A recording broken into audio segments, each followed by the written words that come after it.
நல்ல தகப்பனே, சர்வ வல்லமை உள்ள எங்கள் ஆண்டவரே, இந்த காலை வேளைக்காக உமக்கு ஸ்தோத்திரம். கிருபையுள்ள கரத்தில் எங்களை தாழ்த்துகிறோம். நீர் செய்த நன்மைகளுக்கு நாங்கள் எண்ணத்தை செலுத்துவோம். ரட்சிப்பின் பாத்திரத்தை கையில் எடுத்துக்கொண்டு உம்மை தொழுது கொள்வோம் என்று சங்கீதக்காரன் சொல்லுகிறது போல, இம்மட்டும் நீர் எங்களை நடத்தி கொண்டு வந்த எல்லா நன்மைகளுக்கு நாங்கள் எண்ணத்தை செலுத்துவோம்.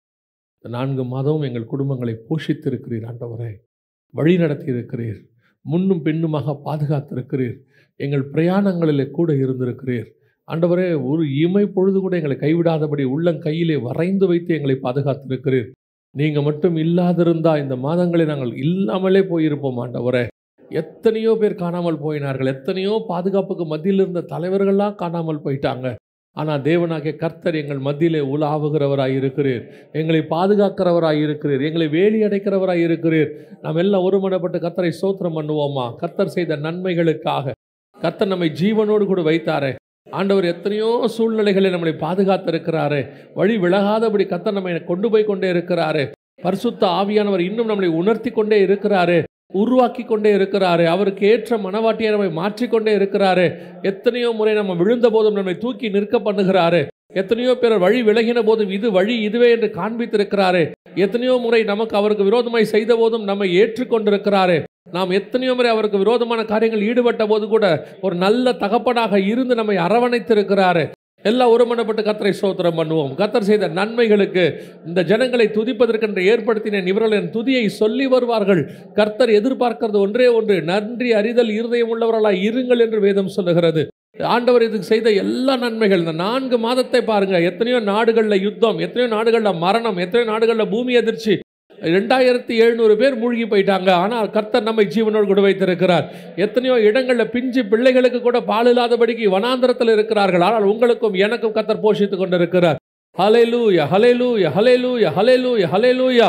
இருதயத்தின் ஆழத்திலிருந்து ஏதோ துதிக்கணும்னு துதிக்க வேண்டாம், வாயினால் கனம் பண்ண வேண்டாம். இருதயத்தின் ஆழத்திலிருந்து முழு இருதயத்தோடு, முழு ஆத்மாவோடு, முழு பலத்தோடு கூட கர்த்தர் செய்த நன்மைகளை பாருங்க. கர்த்தர் செய்த நன்மைகளை பாருங்க. எவ்வளவோ பிரச்சனைகள், எவ்வளவோ போராட்டங்கள், நமக்கு வந்த பிரச்சனைகளில் நிறைய பேர் நிற்க முடியாமல் சூசைட் பண்ணியெல்லாம் செத்து போயிட்டாங்க. ஆனாலும் கர்த்தர் நம்மை ஜீவனோடு கூட வைத்திருக்கிறார். அவைகளுக்கு நடுவில் கர்த்தர் நம்மை பாதுகாத்து கொண்டிருக்கிறார். இந்நேரம் நமக்கு வந்த போராட்டங்களை நாம் எல்லாம் காணாமலே போயிருக்கணும், இல்லாமல் போயிருக்கணும், மடம் உடைஞ்சு போயிருக்கிறோம், துக்கத்தில் இந்நேரம் காணாமல் போயிருக்கணும். ஆனாலும் கர்த்தர் நம்மை ஜீவனோடு கூட வைத்திருக்கிறார். நாம் நிற்பதும் நிர்மூலமாகாமல் இருப்பதும் அவருடைய கிருபையாய் இருக்கிறது. அவருடைய கிருபை, கிருபை, கிருபை, கிருபை. முழு இதயத்தோடு, முழு பலத்தோடு ஆண்டவரே நீர் செய்த நன்மைகளுக்கு நாங்கள் எண்ணத்தை செலுத்துவோம்ப்பா. ஆண்டவரே நீர் எங்கள் மேல் வைத்த இரக்கங்களுக்கு நாங்கள் எண்ணத்தை செலுத்துவோம், தயவுக்கு நாங்கள் எண்ணத்தை செலுத்துவோம். ஆண்டவரே தாயின் கருவிலே உருவான முதல் எங்களை பாதுகாத்த இந்த பாதுகாப்புக்கு நாங்கள் என்ன சொல்லுவோம் ஆண்டவரே? ஹல்லேலூயா, ஹல்லேலூயா, ஹல்லேலூயா, ஹல்லேலூயா, ஹல்லேலூயா. அப்பா உமக்கு நன்றி, அப்பா உமக்கு நன்றி. மகிமையுள்ள கரத்தில் எங்களை தாழ்த்துக்கிறோம் அப்பா. Thank you Jesus, thank you Jesus. நன்றி ஆவியானவரே, நன்றி செலுத்துகிறோம், நன்றி செலுத்துகிறோம், நன்றி செலுத்துகிறோம். இம்மட்டும் தகப்பன் தன் பிள்ளையை சுமந்து கொண்டு வருவது போல எங்களை சுமந்து கொண்டு வந்தீங்க ஆண்டவரே. நாங்கள் வனாந்தரத்தை கடந்த போதெல்லாம் உடைய தோளின் மேல் எங்களை சாட்சி கொண்டீங்க ஆண்டவரே. தண்ணீரை கடக்கும் போதெல்லாம் உடைய தோளின் மேல் எங்களை சுமந்து கொண்டு வந்தீங்க ஆண்டவரே. நாங்கள் தீயை கடக்கும் போதெல்லாம் நான் உன்னோடு கூட இருக்கிறேன் என்று எங்களுக்கு உறுதுணையாய் வந்தீர் ஆண்டவரே. அப்பா எத்தனையோ பேர் அந்த தண்ணியில் மாண்டு போனாங்க, எத்தனையோ பேர் அந்த நெருப்பில் எரிஞ்சு போனாங்க. ஆனால் நாங்களோ ஒன்றும் சேதமடையாதபடி, நெருப்பின் வாசனை கூட எங்கள் மேல் வீசாதபடிக்கு தேவனாகிய கர்த்தர் எங்களை முழுவதுமாய் பாதுகாத்து கொண்டதுக்காக உமக்கு ஸ்தோத்திரம். நன்றி, கோடான கோடி ஸ்தோத்திரம். எங்கள் ஆண்டவர் இயேசு கிறிஸ்துவின் நாமத்தில் ஒப்பு கொடுத்து ஜெபிக்கிறோம் எங்கள் ஜீவனுள்ள நல்ல பிதாவே. அல்லேலூயா. வெளிப்படுத்தின விசேஷம் 2ஆம் அதிகாரம் 1வது வசனத்தை வாசிங்க. எபேசு சபையின் தூதனுக்கு நீ எழுத வேண்டியது என்னவெனில், 7 நட்சத்திரங்களை தம்முடைய வலது கரத்தில் ஏந்திக் கொண்டு 7 பொன் குத்து விளக்குகளின் மத்தியிலே உலாவிக் கொண்டிருக்கிறவர் சொல்லுகிறதாவது, ஆண்டவர் தமக்குரியதான சுபாவங்களை அந்த 1ஆம் அதிகாரம் வெளிப்படுத்தின விசேஷத்தில் சொல்லுகிறார். அவருக்கு என்னென்னலாம் சுபாவம் இருக்குது, அவர் எப்படி இருப்பார் அப்படின்றத ஓவராலாக அந்த 1ஆம் அதிகாரம் வெளிப்படுத்தின விசேஷத்தில் சொல்லுவார். அவருடைய கண்கள் அக்கினி ஜுவாலையாக இருந்தது, அவருடைய வஸ்திரம் வெண் வஸ்திரத்தை போல இருந்தது, அவருடைய பாதங்கள் வெண்கலத்தை போல இருந்தது, அவருடைய தலை வெண்பஞ்சை போல இருந்தது, அவர் கையில் 7 நட்சத்திரங்களை ஏந்தி கொண்டு இருந்தார். இப்படி எல்லாத்தையும் சொல்லிடுவார். ஓவராலாக கொடுத்துட்டு ஒவ்வொரு சபைக்கும் ஆண்டவர் சொல்லும் போது ஒவ்வொரு பார்ட்டாக அதை பிரித்து கொடுப்பார். அந்த 1ஆம் அதிகாரத்தில் எல்லாம் முழுமையாக ஆண்டவரை யோவான் பார்ப்பார். அதாவது அவருடைய ஸ்பிரிச்சுவல் வியூவை பார்ப்பார். பார்த்துட்டு அதை பார்ட்டாக பிரித்து ஒவ்வொரு சபைக்கு எபேசுக்கு சொல்லும் போது நீங்கள் பார்த்தீங்கன்னா, இப்போ சிவர்ண சபைக்கு சொல்லும் போது வாசிங்க.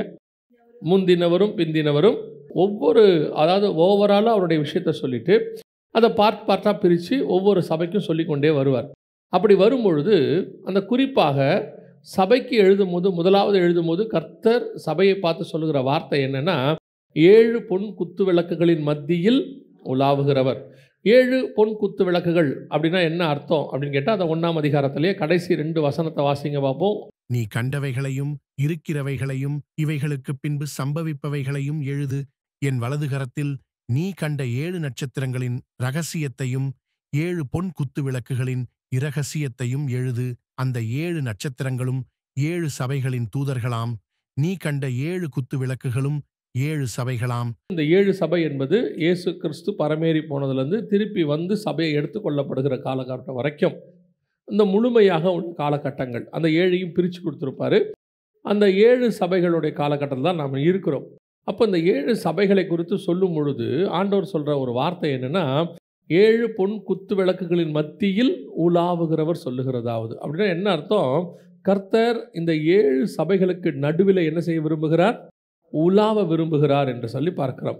இந்த உலாவுதல் அப்படிங்கிறதான மிக முக்கியமான ஒரு விஷயத்தை தான் பார்க்கிறோம். இதுதான் கர்த்தருக்கு சபை மேலே உள்ளதான மிக முக்கியமான ஒரு விருப்பம்.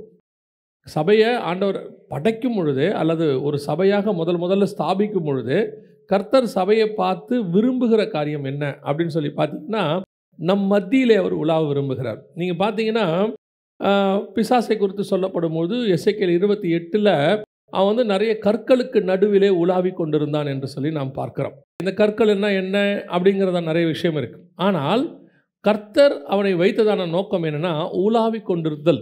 உலாவுறதுன்னா அவங்களுக்கு தெரியும், ஜஸ்ட் வாக், அல்லது அவங்க மத்தியில் அவர் வந்து ஒரு ரிலாக்ஸாக நடந்துக்கிட்டு இருக்கிறது பேர் தான் உலாவுதல். வேகமாக நடக்கிறது வேறு, ஓடுறது வேறு. இப்போது பவுல் சொல்கிறார், நல்ல போராட்டத்தை போராடினேன். இப்போ எலியா பார்க்குறாரு, இரவும் பகலும் 40 நாள் நடக்கிறது வேறு, ஓடுறது வேறு. ஸ்பிரிச்சுவலாக சொல்கிறேன். அதே மாதிரி உலாவுதல் என்பது ஒன்று இருக்கிறது. அதாவது உலாவுதல் என்பது ரிலாக்ஸ், அப்படியே தேவன் அவங்களோடு கூட பேசிக்கொண்டு, அப்படி ஒரு மிக முக்கியமான ஒரு விஷயத்தை தான் கர்த்தர் வைத்தார். அப்படி உலாவி கொண்டிருந்த இந்த பிசாசு, நல்லா கவனிச்சுக்கொள்ளுங்க, உலாவி கொண்டிருந்த இந்த பிசாசு கீழே விழுந்ததான். ஆண்டவர் அவனை தள்ளிட்டார். அந்த உலாவும் போது அவனுக்குள்ளே ஒரு பெருமை வருகிறது. அவன் வந்து என்ன செய்கிறான்னா, நான் ஆராதனை கூட்டத்துக்கு தலைவனாவேன், நான் வந்து என்ன செய்வேன், வடபுறத்தில் உள்ள நகரத்துக்கு நான் இதாகுவேன், என் சிங்காசனத்தை போடுவேன், இப்படி நிறைய விஷயத்தை செய்கிறான். செய்யும் போது கர்த்தர் என்ன பண்ணுறார், அவனை அங்கே தள்ளிடுறார். நம்ம எல்லாருக்கும் தெரிந்திருக்கிறபடி அந்த இடத்துக்கு தான் ஆதாமை உண்டாக்க வேண்டும் என்று கர்த்தர் விரும்புகிறார். அதுக்கு தான் மல்கியா 2:15 அவர் ஒருவனை அல்லவா உண்டாக்கினார். இப்போது அவங்ககிட்ட அவனை உண்டாக்கிட்டு அந்த இடத்துல தான் ஆண்டவர் என்ன செய்கிறாரு, இந்த பிசாசு இருந்த இடத்துல தான் ஆதாமை கொண்டு வந்து வைக்க வேண்டும் என்று சொல்லி விரும்புகிறார். ஆனால் இப்போ ஆதாமை உருவாக்கி விட்டு கொண்டு வந்து வச்சுட்டு, ஏதேன் தோட்டத்தில் வச்சுட்டு, கர்த்தர் என்ன செய்ய விரும்புகிறார் அப்படின்னு கேட்டால், ஆதாமோடு கூட உலாவ விரும்புகிறார். ஆதியாகமம் 3:8 வாசிங்க. பகலின் குளிர்ச்சியான வேளையிலே தோட்டத்தில் உலாவுகிற தேவனாகிய கர்த்தருடைய சத்தத்தை, அப்போ தேவன் என்ன பண்ண விரும்பி இருக்கிறாருன்னு கேட்டிங்கன்னா, மனுஷனோடு கூட உலாவ விரும்புகிறார். இந்த தோட்டம் என்பது எதுக்கு அடையாளமாக இருக்குன்னா, பாரடைஸ்க்கு அடையாளமாக இருக்குது, பரதீசிக்கு அடையாளமாக இருக்குது. அந்த பரதீசியில் தேவன் உலாவுகிறவராக, ஏன்னா பரதீசியின் மத்தியில் இருக்கிற, வெளிப்படுத்தல் 2ஆம் அதிகாரம் 7ஆம் வசனத்தில் பரதீசியின் மத்தியில் இருக்கிற ஜீவ விருட்சம் அப்படிங்கிறார். அதே மாதிரி தோட்டத்தை பார்த்தீங்கன்னா, தோட்டத்தின் நடுவிலே ஒரு ஜீவ விருட்சம். அப்படி இருக்கும் பொழுது இந்த பரதீசி என்பது தோட்டத்துக்கு அடையாளமாக இருக்கிறது. அப்போது தோட்டத்தில் உலாவுகிற தேவன், பகலில் குளிர்ச்சியான வேளையில், அந்த குளிர்ச்சியான வேலை என்பதற்கும் ஒரு அர்த்தம் இருக்குது. இப்போ தேவனுடைய அந்த அந்த வர்ற டைம் இருக்கு இல்லையா, அதை பேஸ் பண்ணி தான் அவருடைய மனநிலை இருக்குன்னு பார்க்குறோம். உதாரணமாக சோதோமை அழிக்க வரும்போது பார்த்தீங்கன்னா, மம்ரேயின் சமபூமிக்கு வரும்போது பார்த்தீங்கன்னு சொன்னால், ஆபிரகாமை எப்போ பார்க்க வருவார்னா, பகலில் உஷ்ணமான வேளையில் அப்படின்னு இருக்கும். மம்ரேயின் சமபூமியிலே ஆபிரகாமை என்ன செஞ்சாரா, கர்த்தர் உஷ்ணமான வேளையிலே சந்திக்கும்படி வந்தார் அப்படின்னு. அப்போ உஷ்ணமான வேலைன்னா சூடு, கர்த்தர் கோபமாக இருக்கார். இதை யார் கரெக்டாக புரிஞ்சுப்பான்னு கேட்டிங்கன்னா, எலியா புரிஞ்சுப்பார். 1 ராஜாக்கள் 19 கர்த்தர் எலியாவை வெளியே வர சொல்வார் கெபியை விட்டு. ஆனால் எலியா வரமாட்டார். பார்த்தீங்கன்னா ஒவ்வொன்றா நடக்கும். முதலாவதாக பெருங்காற்று வீசும், கண்மலையை பிளக்கத்தக்கதான காற்று வீசும், அக்கினி வரும், பூமி எதிர்ச்சி வரும். அதில் திருப்பி ஒரு வார்த்தை சொல்லும், அதிலே கர்த்தர் இல்லை அப்படின்னு இருக்கும். அதோட அர்த்தம் என்னென்னா, கர்த்தர் அந்த மைண்டில் இல்லை, அழிக்கிற இடத்துல இல்லை அப்படின்னு அர்த்தம். அப்போ பகலில் குளிர்ச்சியான வேலைன்னா என்ன அர்த்தம்னா, கர்த்தர் கூலாக இருக்கார், உலாவுகிறதான தேவன். ஸோ காட் நம்மக்கிட்ட விரும்புகிற விஷயம் என்ன அப்படின்னு கேட்டிங்கன்னா, நம்மோடு கூட அவர் உலாவ விரும்புகிறார். ஏனோக்கு தேவனோடு கூட சஞ்சரித்து கொண்டிருந்தான் அப்படின்னு இருக்குது இல்லையா? அதே மாதிரி நீங்கள் வந்துட்டு 6ஆம் அதிகாரத்தில் வாசிக்கும் பொழுது, 5ஆம் அதிகாரம் 6ஆம் அதிகாரத்தில் வாசிக்கும் பொழுது நோவை குறித்து வேதம் சொல்லுகிறது, நோவா தேவனோடு கூட சஞ்சரித்து கொண்டிருந்தான். இந்த சஞ்சரித்து கொண்டிருந்தானுங்கிற வார்த்தைக்கு இங்கிலீஷில் என்ன இருக்குன்னு கேட்டிங்கன்னா, வாக்டு வித் த காட்னு இருக்குது. தேவனோடு கூட நடந்து கொண்டிருந்தான். இந்த தேவனோடு கூட நடந்து கொண்டிருக்கிற அந்த அனுபவம் தான் தேவனோடு கூட அவன் எடுத்துக்கொள்ளப்படுவதற்கு காரணமாக இருக்கும். தேவனோடு கூட நடந்து கொண்டிருக்கிற அந்த அனுபவம் தான் நோவாவை பேழைக்குள் எடுத்துக்கொள்ளப்படுகிறதுக்கு காரணமாக இருக்கிறது. அப்போ தேவன் மனுஷனோடு கூட நடக்க விரும்புகிறார். அதுதான் வசனம் சொல்லுது, தேவன் பகலில் குளிர்ச்சியான வேளையிலே ஊலாவும்படி வந்தார் அப்படின்னு இருக்கு. இப்போது தோட்டம் என்பது நம்ம எல்லாருக்கும் தெரியும். ஏசாயா புஸ்தகம் 5ஆம் அதிகாரம் 2ஆம் வசனத்தின்படி தேவனுடையதான சபை, எனக்கு மகா செழிப்பான மேட்டிலே ஒரு தோட்டம் உண்டு அப்படின்னு சொல்கிறார். அப்போ ஆண்டவர் தேவனுடைய சபையிலே ஊலாவும்படி வருகிறார் தோட்டத்துக்குள்ளே. எப்போ வராரு? குளிர்ச்சியான வேலையில் வருகிறார். குளிர்ச்சியான வேலைன்னா என்ன? தேவன் சந்தோஷமாக கூலாக மணவாளன் மணவாட்டியோடு கூட வாரும் நேசரே நாம் வயல்வெளியில் போய் தங்குவோம் அப்படின்னு சொல்லக்கூடியதான தேவன் உலாவ விரும்புகிறார். ஆனால் இங்கே என்ன நடக்குதுன்னு கேட்டிங்கன்னா, முதல்ல உலாவி கொண்டிருந்தான் இல்லையா? எசேக்கியேல் 28:14 ஒருத்தன் உலாவி கொண்டிருந்தவன் மேட்டுமை அடைந்து மனமேட்டுமை அடைந்து அல்லது பதவி ஆசை பிடிச்சி அல்லது மேலே வரணும்னு நினச்சி விழுந்து போனான்னு பார்க்குறோம். ஸோ உலாவும் பொழுது ஒரு பிரச்சனை வந்துக்கிட்டே இருக்குது. முதல்ல உலாவினவன் அந்த மனமேட்டுமை அடைந்தவனாக பெருமை அடைந்தவனாக, இவ்வளோத்துக்கு நடுவில் நம்ம தான் உலாவுறோம், நம்ம தான் சீஃப் அப்படிங்கிற மாதிரி அவன் விழுந்து போனான். இப்போ அடுத்து கர்த்தர் என்ன செய்கிறாரு? மனுஷனோடு கூட உலாவும்படி வருகிறார். இப்போ மனுஷன் என்ன சொல்கிறான்? வசனம் சொல்லுது, பகலில் 3:8 வாசிங்க பார்ப்போம். ஆதியா 3:8. பகலில் குளிர்ச்சியான வேளையிலே தோட்டத்தில் உலாவுகிற தேவனாகிய கர்த்தருடைய சத்தத்தை அவர்கள் கேட்டார்கள். அப்பொழுது ஆதாமும் அவன் மனைவியும் தேவனாகிய கர்த்தருடைய சந்நிதிக்கு விலகி தோட்டத்தின் விருட்சங்களுக்குள்ளே ஒளித்துக் கொண்டார்கள். தோட்டத்தின் விருட்சங்களுக்குள்ளே ஒளிந்து கொண்டார்கள் அப்படின்னா என்ன அர்த்தம்? அந்த சத்தம், தேவன் உலாவுகிற ஒரு சத்தம் இருக்கு. அந்த உலாவுகிற சத்தம் அவங்களுக்கு பயத்தை உண்டு பண்ணுகிறது. வசனம் சொல்லுது, அப்பொழுது அவர்கள் சத்தத்தை கேட்டார்கள், ஆதாமும் அவன் மனைவியும் தேவனுடைய கர்த்தருடைய சத்தத்தை விலகி தோட்டத்தில். அப்பொழுது அவன் சொல்றான், 10வது வசனம் வாசிங்க. அதற்கு அவன், நான் தேவரீருடைய சத்தத்தை தோட்டத்திலே கேட்டு நான் நிர்வாணியாயிருப்பதினால் பயந்து. அப்படின்னா என்ன அர்த்தம்? கர்த்தர் உலாவுகிற சத்தம் அவனுக்கு என்னவா இருக்கிறது? பயத்தை உண்டு பண்ணுகிறது. தேவன் உலாவும் போது பயம் வருமா? யோசித்து பாருங்க. ஒருத்தர் வேகமாக நடந்து வர்றாருன்னா நமக்கு பயம் வரும். அவர் வர்ற வேகத்தை பார்க்கும்போது நம்ம என்ன செய்யும்? சில நேரத்தில் ஆஃபீஸ் முடிச்சுட்டு கணவர் வருவார். அவர் வரும்பொழுது அவர் செருப்பு விடுற வேகத்திலே அந்த அம்மாவுக்கு புரிஞ்சு போயிடும், இந்த ஆள் இன்றைக்கி என்ன சரியில்லை அப்படின்னு அவர் செருப்பு விடுற வேகமே. அப்போ அந்த நடையை வச்சே நம்ம என்ன செய்ய முடியும்? சொல்ல முடியும். உலாவும் போது பயம் வருமா? தேவன் உலாவ வருகிறார். பகலில் குளிர்ச்சியான வேளையிலே உலாவும்படி கூலாக ரிலாக்ஸாக கர்த்தர் வர்றார். உன்னோடு கூட நான் சஞ்சரிக்க விரும்புகிறேன். I want to walk with you. அதான் கர்த்தருடைய திட்டம். அப்படி தேவன் இவ்வளவு கூலாக இருக்க அந்த நேரத்தில் அந்த சத்தம் பயத்தை உண்டு பண்ணுமா? யோசிச்சு பாருங்க. வசனம் சொல்லுது, அந்த சத்தத்தை கேட்டு பயந்து. ஏன் அந்த சத்தத்தை கேட்டால் பயம் வருது? ஒரு கோபமான சத்தத்தை கேட்டால் பயம் வரணும். இப்போ எலியாவுக்கு வந்து பயம் வந்துச்சு. காரணம் என்னென்னா, கண்மலையை பிளக்கத்தக்கதான ஒரு சவுண்டு, பெருங்காற்று, அதை பார்த்தா பயம் வர்றது நியாயம் இருக்குது. இப்போ இஸ்ரவேல் ஜனங்களுக்கு ஒரு பயம் வந்துச்சு. பயங்கரமான இடிச்சுது, மின்னல், அந்த காட்சி அவர்களுக்கு பயத்தை உண்டாக்கிது. அந்த பயம் வந்ததுக்கு நியாயம் இருக்குது. இப்போ உலாவுகிறதுல நியாயம் வருமா? பயம் வருமா? யோசிச்சு பாருங்க. பல நேரத்தில் கர்த்தர் நம்மோடு கூட இப்போ அப்படி தான் இருக்கிறார். இப்போ நம்ம கூட அப்படி தான் இருக்கிறார். அதுவும் இந்த கிருபையின் காலம்னு சொல்கிற இந்த காலத்தில், அவருடைய ரத்தம் சிந்தப்பட்டு சபை எடுத்துக்கொள்ளப்படுகிற இந்த இடைப்பட்ட காலத்தில் கர்த்தர் நம்மதியில் உலாவுகிறவராய்த்தான் இருக்கிறார். கர்த்தர் இன்னும் நம்ம மேலே கோபமாகவே இல்லை. இப்போ கூட பாருங்க, கர்த்தர் கோவப்பட்டார்னா, பழைய ஏற்பாடாக இருந்துச்சுன்னா, நியாயப்பிரமாணமாக இருந்துச்சுன்னா, சர்ச்சில் ஒருத்தர் கூட இருக்க மாட்டோம். டெய்லி 10 பேரை நம்ம கொண்டு போய் புதைக்கிற வேலை தான் இருக்கும். அவ்வளோதான் நடக்கும். இன்றைக்கி இருக்கிற நிலைமைக்கு கர்த்தர் அடிக்கிற கோபத்தில் இருந்து, அதுவும் புல்பீட்டில் ஆரம்பிக்கும். அது அப்படி தான் சொல்கிறாரு, மூப்பர் இடத்தில் தொடங்குங்கிறார்.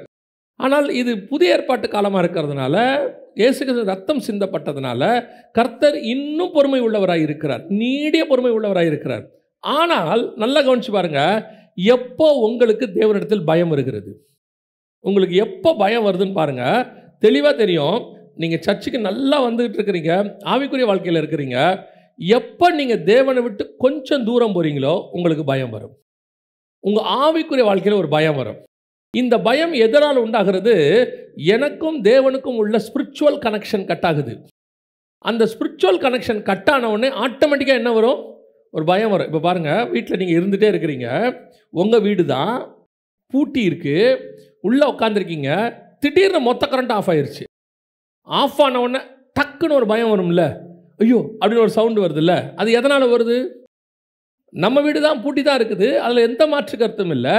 ஆனால் அந்த இருட்டு வந்த உடனே ஒரு சின்ன பயம் வருதுல்ல. அதே மாதிரி தான் நாம் தேவனோடு கூட உலாவுகிறவர்கள் தான். தேவன் நம்மோடு கூட உலாவுக தான் இருக்கிறார். இப்போவும் தேவன் உலாவுகிறவர் தான், மாற்று கருத்தே கிடையாது. இன்னும் அமைதியாக இருக்கிறாரு, பொறுமையாக இருக்கிறாரு, அன்பாக இருக்கிறாரு. ஆனால் நமக்கு கர்த்தருடைய சத்தம் பயமாக இருக்கிறது. கர்த்தர் சில நேரங்களில் நமக்கு இருதயத்தில் ஒரு பயம் வருது. இதை தான் நம்ம என்ன சொல்கிறோன்னா, ஆவியானவர் வரும்போது பாவத்தை குறித்தும் நீதியை குறித்தும் நியாயத்தீர்ப்பை குறித்தும் கண்டித்து உணர்த்துகிறார். அந்த உணர்த்துகிறது இருக்குல்ல, அந்த உணர்த்துகிறது நமக்கு என்னவாகுதுன்னா பயமாக மாறுது. இப்போ அப்பா வந்துட்டு அடிக்க மாட்டார், ஆனால் அவர் பேசுகிற வேகமே, அந்த அவர் சொல்கிற விஷயமே நமக்கு என்னத்தை செய்யும்?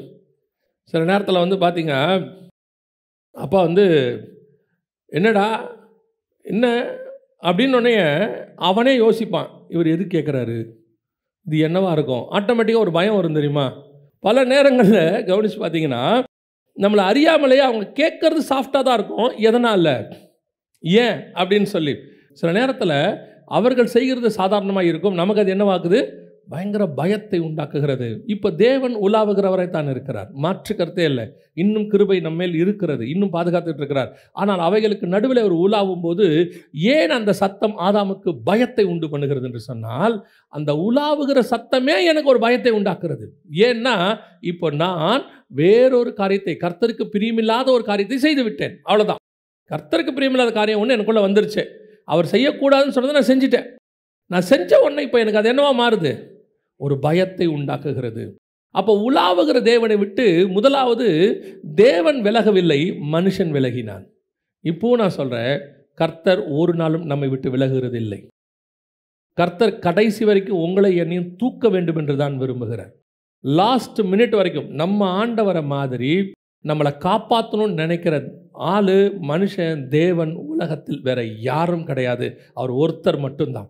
தாய் தகப்பன் கூட ஒரு இடத்துல விட்டுருவாங்க, இதுக்கு மேலே இது உருப்பிடாது, அவ்வளோதான், வாய்ப்பு இல்லை. சில நேரத்தில் ஒரு ஒரு பேப்பரில் வந்த செய்தி, அப்பா வந்து என்ன பண்ணிட்டாராம், பையனை பிடிச்சி போலீஸில் கொடுத்துட்டாராம். ஏன்னு கேட்டால் அவன் திருத்த மாட்டாங்க, எவ்வளோ சொல்லி பார்த்துட்டேன், அப்பாவே கை கழுவிட்டார், முடியாதுன்னு சொல்லி. ஆனால் பரம தகப்பன் கை கழுவுறதே இல்லை. இப்போ யோசிச்சு பாருங்கள், ஆதாம் பழம் சாப்பிட்டான்றது அவருக்கு நல்லா தெரிஞ்சு போச்சு, நல்லா தெரியும். அவருக்கு தெரியா இருக்குமா? சர்வ வல்லமை உள்ள தேவன், தெரியாமல் இருக்குமா? வந்து குளிர்ச்சியான வேளையில், ஆதாமே நீ எங்கே இருக்கிறாய்? இன்னும் அவர் அவனை தேடுறாரு, இன்னும் நம்மை தேடுகிறார். கர்த்தருக்கு பிரியமில்லாத எத்தனையோ காரியத்தை நாம் செய்கிறோம், கர்த்தருக்கு விருப்பம் இல்லாததை நாம் செய்கிறோம். சில காரியங்கள் நமக்குள் வருகிறது, அது சிந்தனையினாலேயோ செய்கையினாலேயோ அல்லது உபதேசத்தினாலேயோ ஏதோ ஒன்று. இப்போ நீங்கள் பார்த்தீங்கன்னா பழம் சாப்பிட்டாங்கிறது பார்க்கறதுக்கு இருக்கும். ஆனால் 2 கொரிந்தியரில் சொல்லும்பொழுது அவர் வந்து என்ன வார்த்தை சொல்கிறார்? 11ஆம் அதிகாரத்தில் 2-3 வசனத்தில் சொல்லும்போது பவுல் சொல்கிறாரு, அது உபதேசம்னு சொல்கிறார்.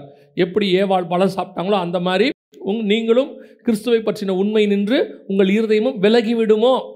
அதாவது நம்ம என்ன ஏதோ ஒரு விதத்தில் உபதேசத்தினாலேயோ செய்கையினாலேயோ சிந்தனையினாலேயோ ஏதோ ஒன்றில் நம்ம என்ன செய்கிறோம்? கர்த்தரை விட்டு விலகுகிறோம். விலகின உடனே என்ன ஆகுது?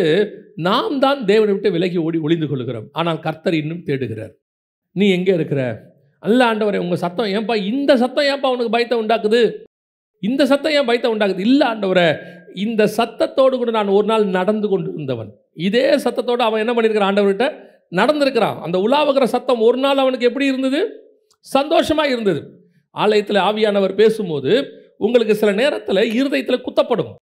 சில நேரத்தில் இப்போ நாங்கள் வந்து உங்களை மாதிரி உட்காந்து செய்தி கேட்டுட்டு இருக்கும்போது ஒரு நாள் கூட எங்கள் பாஸ்டர் பேசினார்னு நாங்கள் பார்த்ததே கிடையாது. ஆவியானவர் பேசினார்னு மட்டும்தான் நாங்கள் பார்த்தோம் சபையில். அதனால தான் எங்கள் ஆவிக்குரிய வாழ்க்கை நாளுக்கு நாள் வளர்ந்துச்சு. குத்தம், அவர் பேசும்போது குத்தம். ஒரு நாள் கூட பாஸ்டர் ஏதோ நம்மளை பற்றி தெரிஞ்சுக்கிட்டு பேசுகிறாரோ அப்படின்னு நாங்கள் உணர்ந்ததே கிடையாது. எங்களுடையதான ஒரே உணர்வு, எங்களோடு கூட ஆவியானவர் பேசுகிறார். யோசித்து பாருங்கள், அந்த வார்த்தை, அந்த கர்த்தருடைய வார்த்தை எப்பவுமே கிருபை பொருந்தினதாக இருக்குது, நம்மக்கிட்ட அன்பாக தான் இருக்குது. ஆனால் நமக்கு அது குத்துகிறது இல்லை. அதுக்கு காரணம் என்னென்னா, நான் தோட்டத்துக்கு பின்னாடி ஒளிந்து கொண்டிருக்கிறேன், விருட்சங்களுக்கு பின்னால் ஒளிந்து கொண்டிருக்கிறேன். எனக்கும் தேவனுக்கும் நடுவில் ஏதோ ஒரு பிரச்சனை இருக்கிறது. ஒரு நாளும் கர்த்தர் என்னை விட்டு விலகவே இல்லை. அன்னைக்கு விலகின ஆதாம் அதோட தோட்டத்தை விட்டு வெளியே போயிட்டான். அவ்வளோதான். நீங்கள் அந்த விலகும் போதே திருப்பி கர்த்தரோட கூட ஒப்புரவாக ட்ரை பண்ணணும். இல்லை ஆண்டவரே அது என்ன ஆச்சு, பரவாயில்ல, நான் திருப்பி வந்து, அதனால தான் எனக்கு ரொம்ப அந்த 51ஆம் சங்கீதம் இருக்குது பாருங்கள், அதை வந்து டெய்லி ஒரு நாள் படித்தா கூட தப்பு கிடையாது. 51ஆம் சங்கீதத்தை டெய்லி ஒரு நாள் படித்தா கூட தப்பு கிடையாது. இவர் தாவீது தப்பு பண்ணுறார். பண்ணி முடித்த உடனே அந்த செகண்ட் அவருக்குள்ளே என்ன ஆகுது, ஸ்பிரிச்சுவலி ஒரு பிரச்சனை வருது, ஸ்பிரிச்சுவல் ப்ராப்ளம் வருது. வந்த உடனே மனுஷன் போய் அதை சரி பண்ணுறாரு பாருங்க. எதை சரி பண்ணுறாரு பாருங்க, என் ராஜ்யத்தை திருப்பி கொடும்னு கேட்கல அவர். புரியுதா? என்ன கேட்டார் அவர்? உம்முடைய பரிசுத்த ஆவி என்னை விட்டு எடுபடாமலும் உம்முடைய இரட்சண்ய சந்தோஷத்தை என்னை விட்டு திரும்பவும் எனக்கு தாங்க. ஆண்டவரே, உங்களுக்கு எனக்கு நடுவில் ஒரு கேப் வந்துருச்சுப்பா, ஒரு சின்ன கேப். பல நேரத்தில் இந்த கேப் வரும்போது அந்த கேப்பை நம்ம என்ன பண்ணுறோன்னா ஃபில் பண்ண விரும்புறதில்லை.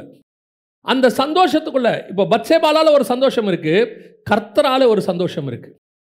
அதுதான் இரட்சண்ய சந்தோஷம். பத்சேபாலால வர சந்தோஷம் இருக்கு, அதில் எந்த மாற்று கருத்தும் இல்லை. இப்போ இந்த சந்தோஷத்திலேயே தாவீது இருந்துட்டு இரட்சண்ய சந்தோஷத்தை மறந்துட்டானா அவன் விருட்சங்களுக்கு பின்னால் ஒளிந்து கொண்டவன், அதுக்கு பின்னாடி வரமாட்டான். அதான் ஆதாம், வரவே இல்லை. அதுக்கப்புறம் ஆதாம் தேவனுக்கு முன்பாக போனவன் தான் சமூகத்துக்கு விலகி, இவன் சமூகத்துக்கு விலகுனா அடுத்து இவன் பையன் காயின் கர்த்தருடைய சமூகத்தை விட்டு விலகி, இவன் சமூகத்தை விட்டு போனால் இவன் பையனும் போயிட்டான். ஒருத்தன் கூட திருப்பி வரணும்னு நினைக்கவே இல்லை. நீங்கள் பைபிளை திருப்பி வரணும்னு நினச்ச ஒரு ஆள் யாருன்னு பார்த்தீங்கன்னா பழைய ஏற்பாட்டில் தாவீது மட்டும்தான். உங்களுடைய இரட்சண்ய சந்தோஷத்தை என்னை விட்டு எடுக்காமல். எனக்கு ஆண்டவர் சொல்லி கொடுத்தது, நான் இப்போ இருக்கிற எல்லாருக்கும் சொல்வேன், என் மெசேஜில் சொல்வேன், யார் வந்து எதில் இருந்தாலும் சொல்வேன், இங்கே யாருமே விழாதவங்கன்னு ஒருத்தர் கிடையவே கிடையாது. இயேசுநாதர் ஒருத்தரை தவிர அத்தனை பேரும் ஏதோ ஒரு இடத்தில் தடுக்கி விழுந்தவர்கள் தான். இங்கே செகண்ட் சான்ஸ் வாங்காதவங்க யாருமே கிடையாது. அந்த செகண்ட் சான்ஸ் உங்களுக்கு கிடைக்கிறதும் கிடைக்காததும் உங்கள் கையில் தான் இருக்குது. ஏன்னா அவர் விலகலை, அவர் உலாவுகிறவர் தான் இருக்கிறார். நம்ம தான் ஓடி போய் விருட்சங்களுக்குள்ளே ஒளிந்து கொண்டோம். திருப்பி அவர்கிட்ட வந்துட்டா செகண்ட் சான்ஸ் உண்டு. திருப்பி அதுக்குள்ளே வந்துட்டோம்னா செகண்ட் சான்ஸ் உண்டு. இல்லை நான் விருட்சங்களுக்கு பின்னாடி போயிட்டேன், அப்படியே தோட்டத்துக்கு அந்த மரத்துக்கு பின்னாடி போனவன் அடுத்து தோட்டத்தை விட்டு போயிட்டான். அப்படியே போனவன் தான் திருப்பி வரவே இல்லை பாருங்க கடைசி வரைக்கும். இதுதான் இங்கே இருக்க பிரச்சனை. ஆண்டவர் உங்களை என்னையும் என்ன விரும்புகிறார்னா கையை பிடிச்சிக்கிட்டு தேவன் உலாவ விரும்புகிறார். அன்னைக்கு ஓடி போனவன் தான் மனுஷன். அதுக்கப்புறம் கர்த்தர் என்ன செய்யல, கர்த்தர்கிட்ட அவன் வரவே இல்லை. இப்படி முதலாவது தேவன் நம்மோடு கூட உலாவ வரும் பொழுது நாம் விலகி ஓடுகிறோம். ஆண்டவர் சரி பண்ண விரும்புகிறார், கூப்பிடுறார், வா ஆதாமே நீ எங்கே இருக்கிற. அதோட அர்த்தம், ஒருத்தனை கூப்பிட்றோன்னா என்ன அர்த்தம், திருப்பி வான்னு அர்த்தம். இப்போ ஆதாமே நீ எங்கே இருக்கிறன்னு அர்த்தம், வான்னு அர்த்தம். அதுக்கு பேர் எங்கே இருக்க, ஆண்டவர் கூப்பிட்றாரு. இப்போ பாருங்கள், நீங்கள் ஒருத்தரை வீட்டில் கூப்பிட்றீங்க, உங்கள் பிள்ளைய ரூம்லேருந்து ஆன்னு சவுண்டு கொடுத்தா நீங்கள் என்ன சொல்லுவீங்க, என்ன அங்கேருந்துக்கிட்டே சவுண்டு கொடுக்குற, என்ன அங்கேருந்தே சவுண்டு கொடுத்துட்ருக்குற, வந்து என்னான்னு கேளு அப்படிம்போம்ல. அந்த கூப்பிடுறதோடைய நோக்கம் என்ன, திருப்பி வான்னு சொல்கிற அர்த்தம். அதைத்தான் இவரும் சொல்கிறார், ஆதாமே நீ எங்கே, திருப்பி அவர் அதை பில்டப் பண்ண விரும்புகிறார், திருப்பி கட்ட விரும்புகிறார். ஆனால் ஒளிந்தவன் ஒளிந்து கொண்டான். கர்த்தர் இப்போ நமக்கும் அதை தான் சொல்கிறார், உன்னோடு கூட நான் உலாவ விரும்புகிறேன். இங்கே நிறைய மிஸ்டேக்ஸ் இருக்குது, நிறைய பிரச்சனைகள் இருக்குது, நிறைய வீழ்ச்சி இருக்குது. கர்த்தருக்கு நமக்கு நடுவில் அப்பப்போது தடைகள் ஏற்பட்டுக்கிட்டே இருக்குது. ஆனால் தாவீதை போல ஆதாம் போய் ஓடி ஒளிகிறவர்கள் அல்ல, தாவீதை போல ஆண்டவரே மீண்டும் என்னை புதுப்பியும், பரிசுத்தாவியை என்னை விட்டு எடுக்காமலும் உடைய இரட்சண்ய சந்தோஷத்தை எனக்குள் தாங்க. இதுதான் நாம் மீண்டும் ஒப்புரவாகிற அனுபவம். இப்போ ஓடின மனுஷன் ஓடினவன் தான். அடுத்து வாசிங்க, லேவியராகமத்தின் புஸ்தகம் 26ஆம் அதிகாரம் 12வது வசனத்தை வாசி. நான் உங்கள் நடுவிலே உலாவி உங்கள் தேவனாய் இருப்பேன், நீங்கள் என் ஜனமாய் இருப்பீர்கள். திருப்பி ஆண்டவர் ஏறக்குறைய 2000 வருஷம் கழிச்சு, ஆதாம் வெளியே வந்ததுலேருந்து ஜலப்பிரளயம் 1650 வருஷம் கழிச்சு வருது. அதுக்கப்புறம் ஆபிரகாம், ஈசாக்கு, யாக்கோபு, மோசே, அங்கே ஒரு 400 வருஷம் முடித்த பிறகு இஸ்ரவேலர்களை பார்த்து ஏறக்குறைய ஒரு 2000 இயர்ஸ்ன்னு வச்சுக்கோங்களேன். இந்த 2000 வருஷம் கழித்து கர்த்தர் அடுத்த ஆளுகிட்ட உலாவ விரும்புகிறார். இப்போ சொல்கிறார், நான் உங்கள் நடுவிலே உலாவி நான் உங்கள் தேவனாக இருப்பேன். இப்போ என்ன நடந்துச்சு அப்படின்னு கேட்டிங்கன்னா வாசிங்க, யாத்ராகமத்தின் புஸ்தகம் 25ஆம் அதிகாரம் 8வது வசனத்தை வாசிங்க. அவர்கள் நடுவிலே நான் வாசம் பண்ண எனக்கு ஒரு பரிசுத்த ஸ்தலத்தை உண்டாகும். இப்போ ஆண்டவர் சொல்கிறாரு, நான் உங்கள் நடுவிலே உலாவி உங்கள் தேவனாக இருப்பேன், நான் உங்கள் நடுவிலே வாசம் பண்ண எனக்கு ஒரு பரிசுத்த ஸ்தலத்தை என்ன செய்யுங்க, ஆயத்தம் பண்ணுங்க. இப்போ திருப்பி கர்த்தர் வந்து உலாவ விரும்புகிறார். யாரோடு கூட, இஸ்ரவேல் ஜனங்களோடு கூட. இஸ்ரவேல்னா தேவ ஜனம்னு அர்த்தம். அப்போ தேவ ஜனங்களோடு கூட கர்த்தர் உலாவ விரும்புகிறார். ஆனால் நடக்கிறது என்ன? இப்போவும் அவங்கள வேறு பிரித்து எகிப்திலேருந்து கொண்டு வந்து எப்படி ஆதாமை மண்ணினால் செஞ்சு தோட்டத்துக்குள்ளே ஏவாளை கொண்டு வந்து அதை ஃபார்ம் பண்ணி திருப்பி உருவாக்கி வச்சாரோ அதே மாதிரி இஸ்ரவேல் ஜனங்களை விடுதலையாக்கி அழகாக கொண்டு வந்து வனாந்தரத்துக்கு நடுவில் அவங்கள நடத்தி சூப்பராக அக்னிஸ்தமம் மேகஸ்தமம் எல்லாம் பண்ணிட்டு இப்போ சொல்கிறாரு, உங்கள் நடுவில் உலாவி நான் வாசம் பண்ண விரும்புகிறேன். திருப்பி ஆண்டவர் தான் ஆசையை புதுப்பிக்கிறார் பாருங்க. இதுதான் சொல்கிறேன், தேவன் நம்ம மேலே எவ்வளவு அன்புள்ளவராக இருக்கிறாருன்னு பாருங்களேன். ஒரு இடத்துல கூட நம்ம என்ன ஆகும்னு கேட்டிங்கன்னா, அதுக்கப்புறம் சிலர்லாம் சொல்லுவாங்க, செத்தாலும் உன் முகத்தில் என்ன செய்ய மாட்டேன், முழிக்க மாட்டேன் அப்படிம்பாங்க. நம்ம என்ன விரும்புகிறோன்னா, இனி உன்னை நான் லைஃப்பில் என்ன செய்ய விரும்பலை, பார்க்க விரும்பலை. உனக்கு எனக்கு நடுவில் சிலர்லாம் என்ன விரும்புகிறாங்க, இத்தோட இந்த கான்டாக்ட் கட்டு வேண்டாம், போதும், ஃபினிஷ் அப்படின்னு. தேவ சுபாவம் என்ன தெரியுமா, அந்த கான்டாக்டை கர்த்தர் கட் பண்ண விரும்பவே இல்லை, புதுப்பிக்க விரும்புகிறார். நமக்கும் தேவனுக்கும் உள்ள ஒரே டிஃபரன்ஸ், நாம் வேணாங்கிறோம், கர்த்தர் வேணுங்கிறார். கடைசி வரைக்கும் கர்த்தர் புதுப்பிக்க விரும்புகிறார். இப்போ யோசிச்சு பாருங்களேன், உங்களையும் என்னையும் கர்த்தர் வேணான்னு சொல்லியிருந்தாருன்னா என்னைக்கோ தூக்கி போட்டு போயிட்டே இருக்கணும். நான் ரட்சிக்கப்பட்ட பிறகு சொல்கிறேன், ரட்சிக்கப்பட்ட பிறகு கர்த்தர் வேணான்னு டிசைட் பண்ணியிருந்தாருன்னா நம்ம பாவம் செஞ்ச உடனே இங்கே ஒருத்தர் கூட உட்காந்துருக்க மாட்டோம், எனக்கு தெரியும், நான் உட்பட. நம்ம எல்லாரையும் கர்த்தர் புதுப்பிக்க விரும்புகிறார். திருப்பி வந்து என்ன செய்கிறாரு, உங்கள் நடுவிலே வாசம் பண்ண ஒரு பரிசுத்த ஸ்தலத்தை என்ன செய்வாயாக, உண்டாக்குவாயாக. ஸோ கர்த்தர் மீண்டுமாக இஸ்ரவேல் ஜனங்களை வாசம் பண்ண விரும்பினார். ஆனால் இவங்க என்ன பண்ணாங்க நம்ம எல்லாருக்கும் தெரியும். ஆனால் நீங்கள் இந்த வசனத்தை வாசிங்க, யாத்ராகமம் 33:7. மோசே கூடாரத்தை பெயர்த்து அதை பாளையத்துக்கு புறம்பே தூரத்திலே போட்டு அதற்கு ஆசரிப்பு கூடாரம் என்று பெயரிட்டான். கர்த்தரை தேடுகிற யாவரும் பாளையத்துக்கு புறம்பான ஆசாரிப்பு கூடாரத்துக்கு போவார்கள். இங்கே கர்த்தர் உலாவும்படி வரல, கர்த்தரை தேடுகிற யாவரும். இப்போ இவங்க தான் அவர்கிட்ட போகணும். ஏன் இந்த நிலைமை, இப்படி ஒரு சிச்சுவேஷன் வந்ததுக்கு என்ன காரணம்? இவர் தான் சொன்னார் 25ஆம் அதிகாரத்தில், உங்கள் நடுவிலே நான் என்ன செய்ய விரும்புகிறேன், வாசம் பண்ண விரும்புகிறேன். இப்போ என்ன ஆயிடுச்சு தெரியுமா, முதல்ல கர்த்தர் உலாவ வந்தார், மனுஷன் ஓடி என்ன பண்ணிட்டான், ஒளிஞ்சிட்டான், அதோட மனுஷன் காணாம போயிட்டான். இப்போ பிரச்சனை என்னென்னா, இப்போ கர்த்தர் உலாவ வந்தார், கர்த்தரை தூரம் தள்ளிட்டான், கர்த்தரை கொண்டு போய் புறமே போட்டான். இவன் ஓடி ஒளியில் கர்த்தரை தூக்கி புற போட்டான். ஏன் மோசே புறமே போட்டார்னா, மோசேக்கு பயம் வருது. இவர் வந்து யாருன்னு கேட்டால், அக்னிமயமான கற்களுக்கு நடுவில் உலாவினவனே உண்டாக்கினவர். இவர் ஒருவரும் சேரக்கூடாத ஒளியில வாசம் பண்ணுறவர். அப்பேற்பட்டதான வல்லமை உள்ள தேவன் நம்ம மத்தியில் வாசம் பண்ண விரும்புகிறார். அப்படி இருக்கும் பொழுது இவங்க பண்ணுற சேட்டையை பார்க்குறாரு. இது நடந்தது எங்கே, 33ஆம் அதிகாரம் 7ஆம் வசனத்தில் நடக்குது. ஆனால் அதுக்கு முன்னாடி என்ன நடந்தது, 32ஆம் அதிகாரத்தில் கண்ணுக்குட்டி செஞ்சுட்டாங்க பாளையத்தில். அங்கே வந்து பண்டிகை கொண்டாடிட்டாங்க, கர்த்தருக்கு பண்டிகை. அங்கே நிர்வாணம் வந்து விட்டது. இங்கே தான் பிரச்சனையே. ஆதாம் அங்கே பழம் சாப்பிட்டோன்னே என்ன வந்தது, நிர்வாணம் வந்தது. இங்கே இவங்க கண்ணுக்குட்டிக்கு எல்லாம் செஞ்ச உடனே என்ன வந்துச்சு, நிர்வாணம் வந்தது. அங்கே வசனம் சொல்ல 32ல், ஜனங்கள் தங்கள் பகைவருக்குள்ளே அவமானப்படத்தக்கதாக ஆரோன் அவர்களை இங்கே ஆதாம் நிர்வாணமாகி ஒளிஞ்சிக்கிட்டான். இப்போ பிரச்சனை என்ன, இது ரெண்டாவது பிரச்சனை. தேவன் உலாவுகிறார், கூடாரம் இருக்கு, கர்த்தர் அங்கே வாசம் பண்ணுகிறார். இவங்ககிட்ட நிர்வாணம் வந்துருச்சு, ஆனால் ஆதாமுக்கு வந்த பயம் இவர்களுக்கு வரல. இது ரெண்டாவது ஸ்டேஜ். அங்கே நிர்வாணம் வந்தவுடனே ஆதாம் என்ன பண்ணிட்டான், நிர்வாணியாக இருப்பதினால் பயந்து ஓடி ஒளிஞ்சுக்கிட்டான். இங்கே பாளையத்துக்குள்ள நிர்வாணம் வந்துடுச்சு, ஆனால் உலாவுகிற தேவன் இன்னும் அங்கே தான் இருக்கிறார், வாசம் பண்ணுறார். ஆனால் வசனம் சொல்லுது, அவர்களுக்கு அந்த நிர்வாணம் வந்ததுனாலே பயம் வரவில்லை. இப்போவும் சொல்கிறேன், நிர்வாணம் என்பதை ஸ்பிரிச்சுவலாக எடுத்துக்கணும். அங்கே நிர்வாணம் என்பது உபதேசம், இங்கே நிர்வாணம் என்பதும் உபதேசம். இங்கே விக்கிரகாராதனை உள்ளே வந்துருச்சு, இப்போ வேறொரு உபதேசம் உள்ளே வந்துருச்சு. ஆனால் இவனுக்கு என்ன இல்லை, இப்போ இதுதான் உங்கள் ஆவிக்குரிய வாழ்க்கையினுடைய செகண்ட் ஸ்டேஜ். முதல் ஸ்டேஜில் ஒரு கான்ஷியஸ் இருக்கும், கர்த்தர் குத்திக்கிட்டே இருப்பார், கர்த்தர் சொல்லிக்கிட்டே இருப்பார், இப்படி செய்யாத, இப்படி செய்யாத, இப்படி செய்யாத. நமக்கு அந்த உணர்வு இருக்கிற வரைக்கும் ஓகே, ஃபைன், அதை சரி பண்ணிக்கிட்டே வந்துடலாம், திருப்பி ஆண்டவரோட சேர்ந்துடலாம். இல்லை வேணாம், ஒரு மைண்டு தோணுது, இல்லை வேண்டாம், இது தப்பாக தெரியுது அப்படின்னு சொன்ன உடனே ஆதாமுக்கு தோணுது, ஐயோ இந்த சத்தத்துக்கிட்ட போக வேண்டாம், இது நம்ம நிர்வாணம் வேண்டாம் அப்படின்னு. இந்த மாதிரி ஒரு எண்ணம் இருக்கிற வரைக்கும் உன்னை தூக்கி, அதுதான் தாவீதுக்கு இருந்தது. நான் சொன்னேன், தாவீதுக்கு அந்த தாட் இருந்தது, அது வரைக்கும் தூக்கி எடுக்க முடியும். ஆனால் ஒரு இடத்துல அந்த கான்ஷியஸே போயிடும் உங்களுக்கு. அதுக்கப்புறம் அந்த கான்ஷியஸ் இருக்காது. நம்ம தப்பு பண்ணுறோங்கிற கான்ஷியஸே இருக்காது. நம்ம பண்ணுறது சரிங்கிற தாட்டு வந்துடும். இதுதான் சவுலுக்கிட்ட இருந்துச்சு. இப்போ சவுலுக்கு போய் உணர்த்துறாரு சாமுவேல். ஆனால் சவுல் தன் பக்கத்தின் நீதியை சொல்லி கொண்டிருக்கிறான், சுயநீதியை சொல்லிக்கிட்டே இருக்கிறான். நான் எதுக்கு தெரியுமா இந்த ஆடு மாடெல்லாம் வச்சேன்? ஆண்டவருக்காக தான் வச்சேன். இப்போ அவன் செய்கிற தப்புக்கு என்ன முலாம் பூசுகிறான்? ஸ்பிரிச்சுவல் முலாம் பூசுகிறான்.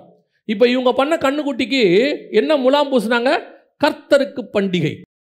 இதே தான் கான்செப்ட். பார்த்தீங்கன்னா ஒன்று தான், விஷயந்தான் வெவ்வேறாக இருக்குது, ஒரே விஷயந்தான். இப்போ என்ன நடந்துச்சு? அவங்களுக்கு அந்த உணர்வே போயிடுச்சு. புசித்தார்கள், குடித்தார்கள், விளையாடினார்கள். எங்கே? கர்த்தருடைய சமூகத்தில். எங்கே? கர்த்தர் உலாவுகிற இடத்தில். நான் உங்கள் நடுவிலே உலாவும்படி. கர்த்தர் எங்கே? உங்கள் நடுவிலே உலாவி வாசம் பண்ணும்படி. கர்த்தர் உலாவுறாரு, வாசம் பண்றாரு, கூடாரம் இருக்கு, எல்லாம் இருக்கு. ஆனால் கர்த்தர் இருக்கிறாருங்கிற உணர்வு அவங்களுக்கு போயிருச்சு. இந்த உணர்வு தான் வெரி இம்பார்ட்டன்ட். அது போச்சு, கதை முடிஞ்சு. இப்போ உங்களுக்கு கர்த்தரை விட்டு ஓடி ஓடிற பயமே இருக்காது. ஐயோ நம்ம பாவம் செஞ்சிட்டோமேங்கிற பயமே இருக்காது. ஏன் அந்த பயம் இருக்குதுன்னா, ஆவியானவர் இன்னும் உனக்குள்ள ஏதோ ஒரு இடத்துல உணர்த்திக்கிட்டு இருக்கிறார். இல்லப்பா இல்லப்பா இல்லப்பா இது வேண்டாம் வேண்டாம் அப்படின்றார். ஒரு இடத்துல உனக்கு அந்த கான்சியஸே போயிடும். அவ்வளோதான், உணர்வு போச்சு. போன பிறகு இஷ்டத்துக்கு செய்கிறான். அவனுக்கு அது தப்பாவே தெரியல. அவன் கேட்பான், இதில் என்ன தப்பு இருக்கு? யார் பண்ணாததை நான் செஞ்சேன், இதில் என்ன தப்பு இருக்கு? என்ன இப்போ யார் சொல்லாததை இப்போ நான் சொல்லிட்டேன், எல்லாரும் பண்ணுறதான் நான் பண்ணுறேன் அப்படின்னு நீ சொல்லிட்டீன்னா உன்னுடைய கான்சியஸ் போகுதுன்னு அர்த்தம். நீ பண்ணுறது உனக்கு தப்பாவே தெரியல அப்படின்னா சவுலாக மாறிக்கொண்டிருக்கிறோம், இஸ்ரவேல் ஜனங்களாக மாறிக்கொண்டிருக்கிறோம். பாளையத்துக்குள்ளே கர்த்தர் இருக்கிறாருங்கிற பயம் போயிடுச்சு. மற்றவங்களுக்கும் யோசேப்புக்கும் என்ன வித்தியாசம்? இப்போ யோசேப்பு பண்ணலாம், தப்பு பண்ணலாம். அந்த தப்பை பண்ணும் பொழுது யாரும் ஒன்றும் கேட்க போகிறதில்ல, அத்தனையும் யாரும் தெரிய போகிறதில்ல. ஆனால் அவன் சொன்ன ஒரே வார்த்தை, தேவனுக்கு முன்பாக. நான் பயப்படுறது யாருக்கும் இல்லை, யாருக்கு? தேவனுக்கு பயப்படுகிறேன்றான். நமக்கு அந்த கான்சியஸ் வரணும். அதுதான் இவ்வளோ இம்பார்ட்டன்ட். இன்னைக்கு மனசாட்சியில் சூடுண்டவர்களாய் மாறிக்கொண்டிருக்கிறோம். இதில் என்ன தப்பு இருக்குன்னு கேட்க தொடங்குறோம்ல. நீ செய்யறது தப்புனே உனக்கு தோணலைன்னா உன் இஸ்ரவேல் பாளையத்தை விட்டு தேவன் தூரம் போகிறாருன்னு. அந்த தப்புன்னு தோன்ற வரைக்கும் தான் நீ பாளையத்துக்குள்ள தேவனை வச்சுக்கிட்டு இருக்க, ஸ்டில் எக்ஸிஸ்ட் அப்படின்னு அர்த்தம். இல்லை நான் பண்ணுறதெல்லாம் தப்பு இல்லை. நான் எப்பவும் சொல்லுவேன், என் பார்வைக்கு சரியாக இருக்கிறது தேவன் பார்வைக்கு சரியாக இருக்கான்னு பார்க்கணும். நீங்கள் வேறு யார் பார்வைக்கும் சரியாக இருக்கான்னு பார்க்கக்கூடாது. இப்போ சவுல் பண்ணதை நீங்கள் எடுத்துக்கிட்டிங்கன்னா உலக பிரகாரமாக என்ன கிடையாது? தப்பு கிடையாது. உலக பிரகாரமாக தப்பு கிடையாது. இப்படி எடுத்துக்கோங்க. ஆபிரகாம் ஆகாரை திருமணம் பண்ணுறார். உலக பிரகாரமாக தப்பான்னு கேட்டிங்கன்னா தப்பு கிடையாது. ஆனால் ஸ்பிரிச்சுவலி என்னவாகுது?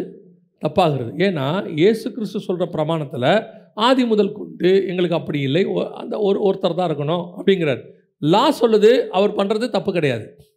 ஆனால் கர்த்தருக்கு முன்பாக என்னவாகுது? தப்பாகுது. இந்த கான்ஷியஸ் தான் நமக்கு வரணும். நாம் கர்த்தருக்கு முன்பாக. அதனால தான் திருப்பி திருப்பி எலியா என்ன பண்ணுவார்னா, நான் கர்த்தருக்கு முன்பாக நிற்கிற நான். என்ன, என்னுடைய அளவுகோல் கர்த்தருக்கு முன்பாக இருக்குது. இவன் செய்கிறான், அவன் செய்கிறான், அவன் பண்ணுறான், இவன் பண்ணுறான், யார் வேணாலும் பண்ணட்டும். ஏன் உங்களை நடத்துகிறவர்கள் கூட பண்ணட்டும். இன்னும் சொல்ல போனால் நீங்கள் யாரை ரோல் மாடலாக வச்சுருக்கிறீங்களோ அவங்க கூட தப்பு பண்ணட்டும். ஆனால் அது சரி ஆயிடவே ஆகாது. உங்கள் ரோல் மாடல் எப்போவுமே கிறிஸ்துவாக இருக்கணும். கிறிஸ்துவுக்கு முன்பாக நான் சரியாக பண்ணுறேனா? ஆண்டவர் என்னை பார்த்து இதை சரின்னு சொல்வாரா? இவ்வளோதான் கேள்வி. அது தப்பு கிறிஸ்து சொல்கிறது அந்த இடத்துல எனக்கு தப்புன்னு தோணுதுன்னா இமிடியட்டாக என்னை கரெக்ட் பண்ண வேண்டிய இடத்துக்கு நான் வந்துட்டேன்னு அர்த்தம்.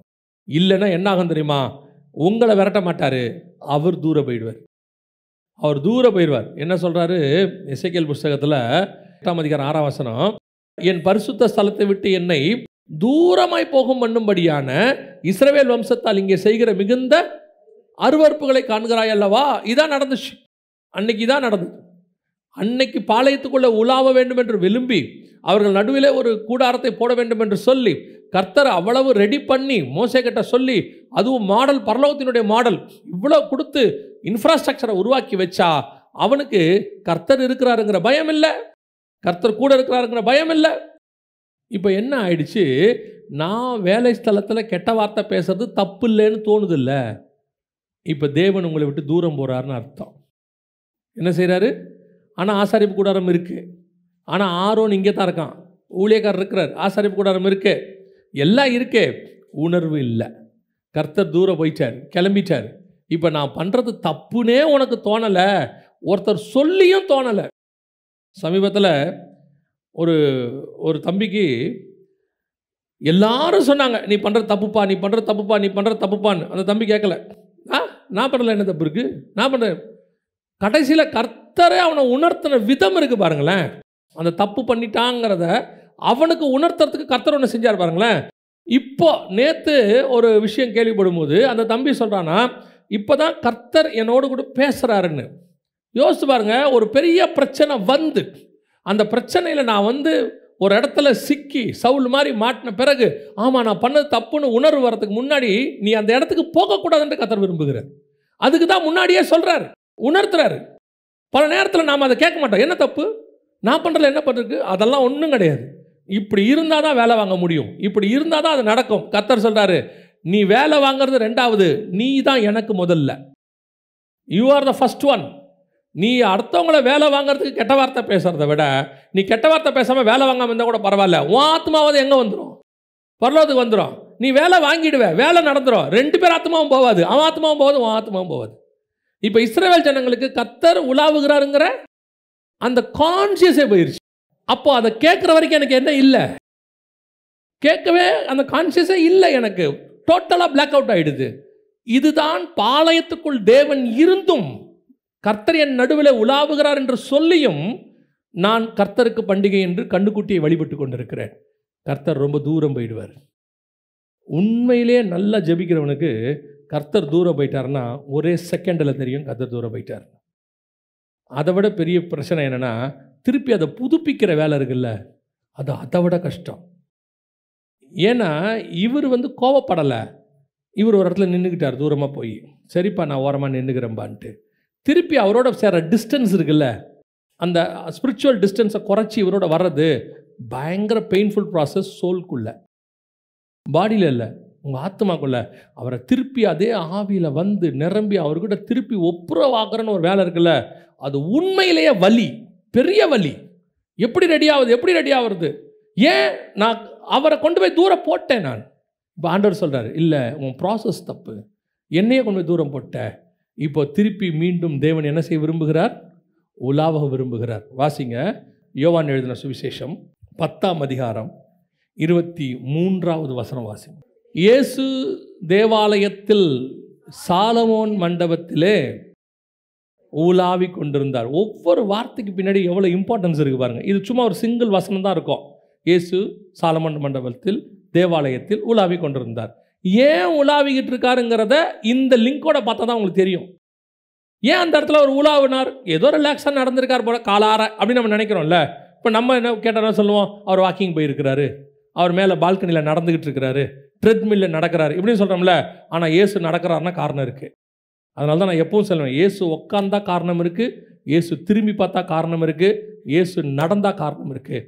ஒவ்வொன்றுத்துக்கு பின்னாடியும் ஒரு திட்டம் இருக்கிறது. ஏன் இயேசு உலாவினார் தெரியுமா? இது கரெக்டாக அடுத்த 2000 வருஷம் கழிச்சு. இது இஸ்ரவேல்கிட்ட உலாவினார்ல, ஆதாம்கிட்ட உலாவினார்ல, ஆதாம்லேருந்து இஸ்ரவேல் பிரமாணம் 2000 வருஷம், வெளியே போச்சில்ல கூடாரம், அதுலேருந்து அடுத்த 2000வது வருஷம். இது கரெக்டாக 4000 வருஷம் முடியும் போது இயேசு எங்கே வந்துட்டார், உலாவும்படி உள்ளே வந்துட்டார். இப்போ மீண்டும் தேவன் எங்கே உலாவ விரும்புகிறார், செருபாபேலின் ஆலயத்தில், 2வது ஆலயத்தில் உலாவ விரும்புகிறார். ஆனால் இங்கே என்ன நடந்துச்சு தெரியுமா? வாசிங்க, மத்தேயு எழுதின சுவிசேஷம் 21ஆம் அதிகாரம் 12வது வசனத்தை வாசிங்க. இயேசு தேவாலயத்தில் பிரவேசித்து ஆலயத்திலே விற்கிறவர்களும் கொள்ளுகிறவர்களுமாகிய யாவரையும் வெளியே துரத்தி காசுக்காரருடைய பலகைகளையும் புறா விற்கிறவர்களின் ஆசனங்களையும் கவிழ்த்து. இப்போ எவர் எங்கே இயேசு உலாவி கொண்டிருக்கிறாரோ அந்த இடம் என்னவா இருக்கிறது, கள்ளர் குகையாக மாறிடுச்சு. ஃபஸ்ட்டு நல்லா கவனிங்க, தோட்டத்தில் உலாவினார், மனுஷன் ஓடி ஒளிந்து கொண்டான். இஸ்ரவேல் பாளையத்தில் உலாவினார், தேவன் பாளையத்தை விட்டு வெளியே போயிட்டார். ஏன்னா அங்கே அக்கிரமம் நிர்வாணம் இருந்தது, இங்கேயும் என்ன இருக்குது, நிர்வாணம் இருக்குது. ஆனால் இப்போ இதில் இங்கே என்னவாயிடுச்சு, தோட்டம் அல்லது ஆலயம் என்னவா மாறிடுச்சு, கள்ளர் குகையாக மாறிடுச்சு. இப்போ என்ன பண்ணாராம் தெரியுமா? மத்தேயு 24:2 வாசிங்க. ஒரு கல்லின் மேல் ஒரு கல் இல்லாதபடி எல்லாம் இடிக்கப்பட்டு போகும் என்று அதோட அர்த்தம் என்ன தெரியுமா? இதுவரைக்கும் தோட்டத்துக்குள்ளே பாவம் செஞ்ச உன்னை விரட்டிட்டேன், ஓடி ஒளிஞ்சிக்கிட்டேன். இஸ்ரவேல் பாளையத்துக்குள்ளே பாவம் நடந்துச்சு, என்ன ஓரமாக தள்ளிட்டீங்க. அது 2வது பார்ட். இந்த தடவை கர்த்தர் பொறுமையாக இருக்க போகிறது இல்லையா? கர்த்தர் சொல்கிறாரு, என்னுடையதான ஆலயத்தை நீங்கள் என்னவாய் மாற்றினீர்கள்? கல்லர் குகையை மாற்றினீர்கள். இனி ஒரு கல்லின் மேல் ஒரு கல் இல்லாதபடிக்கு இடிக்கப்பட்டு போகும். இப்போ யோசித்து பாருங்கள், தேவனுக்கு உலாவறதுக்கு இடமே இருக்காது. தேவாலயத்தை இடிச்சாச்சுன்னா எங்கே உலாவுவார்? தோட்டம்னு ஒன்று இருந்துச்சு, உலாவினார், மனுஷன் ஓடி ஒளிஞ்சிட்டான், பூட்டிட்டார் தோட்டத்தை. இப்போ உலாவறதுக்கு இடம் இருக்குது அவருக்கு. 2வது, இஸ்ரவேல் பாளையம் இருக்குது, தேவன் உலாவினார், அவங்க தப்பு பண்ணாங்க, தூரத்துலையாவது இருந்துச்சு, ஜனங்கள் தேடி போனார்கள். இப்போ அவர் உலாவற இடத்துக்கு இவங்க போயிட்டாங்க. ஆனால் இப்போ சொல்லிட்டாரு, 3வது தடவை கர்த்தர் சொல்கிறார், செருபாபேல் ஆலயம் இருக்கு இல்லையா, இது கர்த்தர் உலாவின ஆலயம் இருக்குல்ல, இது சாலமோன் தேவாலயம் இல்லை, இது என்ன ஆலயம்? செருபாபேல் கட்டின ஆலயம். 2வது தேவாலயம் இருக்குல்ல, செருபாபேல் கட்டினது 2வது ஆலயம். அது எதுக்கு சமமான இருக்குன்னா, உங்களுக்கும் எனக்கும் சமானமாக இருக்கிறது. இதை நீங்கள் ஆகாய் புஸ்தகத்தை வச்சு படித்து பார்த்தா தான் உங்களுக்கு தெரியும். 2ஆம் அதிகாரம் ஆகாய் புஸ்தகத்தை வச்சு நீங்கள் படித்து பாருங்கள். 15வது வசனம் சொல்லும், ஒரு கல்லின் மேல் ஒரு கல் வைத்து கட்டப்பட்ட நாள் முதல் கொண்டு. அப்படி தானே இருக்குது? ஒரு கல்லின் மேல் ஒரு கல் வைத்து இது எந்த கல்லுன்னா நம்மளை வச்சு கட்டுறாரு, ஜீவ கற்கள். சாலமோனுக்கு இப்படி சொல்ல மாட்டார். செருபாபேல் ஆலயம் புறஜாதியார் காலத்தில் கட்டப்பட்டது. அதாவது அவங்க அடிமைத்தனத்துக்குள்ளே இருக்கும்போது கர்த்தர் என்ன பண்ணுறாரு, செருபாபேல் ஆவியை ஏவுறாரு. இது கட்டுறதுக்கு கோரேசை கொண்டு வராரு. புறஜாதியார் காலத்தில் நடந்தது. ஸோ புறஜாதியார் காலத்தில் கட்டப்படுகிற ஆலயம்னு அர்த்தம். ஸோ 2nd தேவாலயம் புறஜாதியார் ஆலயத்துக்கு அடையாளம். இதைத்தான் கொரிந்தியர் எழுதும்போது பவுல் சொல்கிறார். வாசிங்க, 2 கொரிந்தியர் 6ஆம் அதிகாரம் 16வது வசனம் வாசிங்க. தேவனுடைய ஆலயத்துக்கும் விக்கிரகங்களுக்கும் சம்பந்தமேது? நான் அவர்களுக்குள்ளே வாசம் பண்ணி அவர்களுக்குள்ளே உலாவி அவர்கள் தேவனாயிருப்பேன், அவர்கள் என் ஜனங்களாயிருப்பார்கள் என்று தேவன் சொன்னபடி நீங்கள் ஜீவனுள்ள தேவனுடைய ஆலயமாயிருக்கிறீர்களே. நீங்கள்னா யாரு? கொரிந்தியர், புறஜாதியார். நம்மை குறித்து சொல்கிறது, நீங்கள் தேவனுடைய ஆலயமாக இருக்கிறீர்கள் என்றும் தேவன் உங்களுக்குள்ளே வாசமாக இருப்பார் என்றும் அறியீர்களா? அப்படின்னா என்ன அர்த்தம்? இப்போ 2வது ஆலயம் செருபாபேல் ஆலயம், அதில் இயேசு உலாவி கொண்டிருந்தார். அந்த ஆலயம் உங்களுக்கு எனக்கும் சமானமாக இருக்குது. இந்த ஆலயம் இனி கல்லர் குகையாய் இருந்தால், இனிமே நாமளும் ஓடி ஒளிய முடியாது, அவரும் தூரத்தில் போக மாட்டார், உலாவறதுக்கான இடத்தையே தூக்கிடுவார். செருபாபேல் 2:15 சொல்கிறாரு, ஒரு கல்லின் மேல் ஒரு கல் வைத்து கட்டப்பட்ட முதல். மத்திய 24:2 சொல்கிறாரு, ஒரு கல்லின் மேல் ஒரு கல் இல்லாதபடிக்கு இடிக்கப்பட்டு போகும். God giving more chances. நிறைய வாய்ப்புகளை கர்த்தர் கொடுக்கிறார்.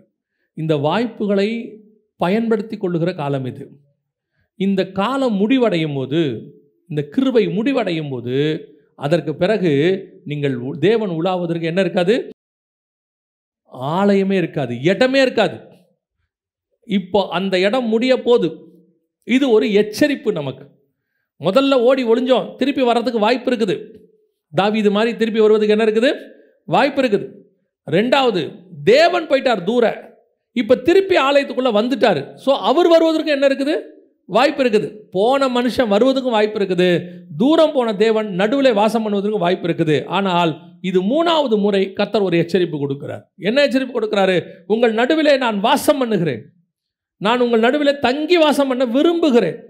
ஆனால் இது கல்லர் குகையானால், என் வீடு கல்லர் குகையாக மாறுமானால், ஆலயம் இருக்கு, ஆசாரியன் இருக்கான், எல்லாம் இருக்கு, பிரமாணம் இருக்கு, எல்லாம் இருக்கு, ஆனால் சொல்லுகிறதை செய்கிறவர்கள் இல்லை. கர்த்தருக்கு விரோதமான காரியம். இது 3வது உலாவும்படி அவர் வந்தார். முதல்ல தோட்டம், 2வது இஸ்ரவேல், 3வது தேவாலயம். உலாவும்படி வந்தார். அந்த தேவன் தான் இப்போ 7 பொன் குத்து விளக்குகள் மத்தியிலே உலாவுகிறார். நீங்களும் நானும் அந்த ஆலயமாக இருக்கிறோம். உலாவி கொண்டு சொல்லுகிறார், உனக்கு கொடுக்குற சான்ஸ் முடிஞ்சிச்சுன்னா அதுக்கப்புறம் நான் உலாவறதுக்கு ஆலயமே இருக்காது. அப்படின்னு என்ன அர்த்தம்னா, நீங்கள் நானும் இருக்கவே மாட்டோம்னு அர்த்தம். அதுக்கப்புறம் அவ்வளோதான், ரிமூவ் பண்ணிடுவார். காட் ரிமூவ் பண்ணிடுவார். நம்ம ஆண்டவரை பற்றி உங்களுக்கு ஒரு விஷயம் தெரியணும், நான் சொல்லிட்டு முடிக்கிறேன். நம்ம ஆண்டவர் இரக்கத்தின் தேவன், கிருபையின் தேவன், மாற்றுக்கருத்தே இல்லை. இன்னொரு பக்கம் நீதியுள்ள நியாயாதிபதியாகவும் இருக்கிறார். அவரை மாதிரி சாந்த குணம் உள்ளவர்கள் நீங்கள் பூமியில் என்ன செய்ய முடியாது? பார்க்க முடியாது. அவரை மாதிரி கோபம் அடைக்கிறவரையும் உங்களால் பார்க்க முடியாது. குமாரனுடைய கோபம் ரொம்ப பெருசு. ஆண்டவர் அமைதியாகவும் இருப்பார், ஆர்ப்பரிக்கவும் செய்வார். கர்த்தர் கைகளினாலே ஆசீர்வதிக்கவும் செய்வார், கையில் சவுக்கு எடுத்து அடிக்கவும் செய்வார். இப்போ கர்த்தர் நமக்கு ஒரு சான்ஸ் கொடுக்குறார். இப்போ உங்கள்கிட்ட நான் உலாவ விரும்புகிறேன், இன்னும் அந்த சான்ஸ் போகலை, அதான் ரொம்ப முக்கியம். இன்னும் அந்த சான்ஸ் போகலை, நான் அவங்க கூட வாச விரும்புகிறேன். ஆனால் அது ஒரு லிமிட் வரைக்கும் தான். ஒரு காலகட்டத்துக்கு பிறகு கர்த்தர் உன்னை விட்டு போயிட்டாருன்னா, உனக்குள்ளே விட்டு போயிட்டாருன்னா, அதற்கு பிறகு ஒரு கல்லின் மேல் ஒரு கல் இல்லாதபடிக்கு இடிக்கப்பட்டு போகும். அந்த சான்ஸ் முடிவடைகிறதுக்குள்ளே நம்மளை சரி பண்ணிக்கணும். இப்போவும் சொல்கிறேன், கர்த்தர் நம்மோடு கூட உலாவி கொண்டு தான் இருக்கிறார். ஆவியானவர் இன்னும் பேசிக்கிட்டு தான் இருக்கார், ஆவியானவர் இன்னும் உணர்த்திக்கிட்டு தான் இருக்கிறார். ஆனால் ஒரு காலகட்டம் வரைக்கும் தான் அது போய்கிட்டே இருக்கும். ஒரு இடத்துல பவுலே சொல்லுவார் பாருங்க, அவனை நரகத்துக்கு தப்பிக்கும்படி நான் யார்கிட்ட பிடிச்சி கொடுக்குறேன்? சாத்தான்கிட்ட பிடிச்சி கொடுக்குறேன். ஏன் நரகத்துக்கு போகிறதுக்கு முக்கியமாக சாத்தான்கிட்ட அடி வாங்கிறது முக்கியமானா, உங்களை பொறுத்த வரைக்கும் நரகம் பெரிய விஷயமே தெரியாது. ஏன்னா இப்போ பூமியில் இருக்கிற வரைக்கும் சாத்தான்கிட்ட அடி வாங்கிறது நமக்கு பெருசாக தெரியும். சாத்தான்கிட்ட அடி வாங்கிறது பல வகை இருக்குது. அது அடி வாங்கிறதுனா அடி மட்டும் வாங்குறதில்ல, அவன் எப்படி வேணால் சோதிப்பான். யோபுவை தலை முதல் கால் வரைக்கும் சோதித்தான், அப்புறம் நண்பர்களை வச்சு சோதித்தான், அப்புறம் பிள்ளைகள் மரணத்தில் சோதித்தான், அதுக்கப்புறம் சொத்து கித்து எல்லாம் காண போய் தரித்திரத்தில் சோதித்தான். எப்படி வேணாலும் சோதிப்பான். கர்த்தர் உனக்கு கொடுக்குற எச்சரிப்பு என்னென்னா, உன்னை சரி பண்ணிக்கோ.